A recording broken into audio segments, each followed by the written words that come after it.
नमस्ते, प्रणाम। मैं आपकी रितु सिंह और मुझे बताते हुए बहुत खुशी हो रही है कि अभी जो कल एक न्यूज़ बहुत ज़्यादा तेज़ी से फैल रहा था कि लता मंगेशकर जी, जो हमारी स्वर कोकिला जी हैं, उनकी डेथ हो गई है। आई वॉज रियली शॉक्ड, पर ऐसा कुछ भी नहीं है और आज पता चला कि शी इज़ वेल नाउ।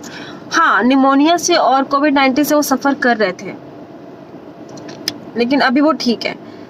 और मेरी यही दुआ है कि वो एक इंस्पिरेशन है हमारे लिए, एक आर्टिस्ट के लिए बहुत इंस्पायर किया उन्होंने अपनी आवाज़ से। इतनी एक पूरी इंडस्ट्री को सजाया हुआ है, काफ़ी फिल्मों को अपनी आवाज़ दी है और आज भी हम उनसे सीखते हैं।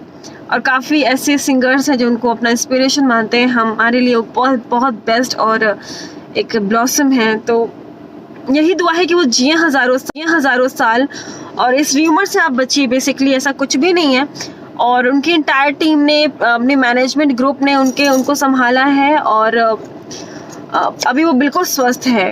तो उनको ब्लेस कीजिए कि वो हमेशा खुश रहें और स्वस्थ रहें और लंबी आयु हो उनकी।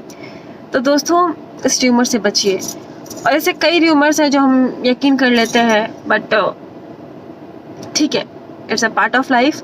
लेकिन अभी ऐसा कुछ नहीं है, तो stay happy and be happy कि शी इज़ वेल नाउ।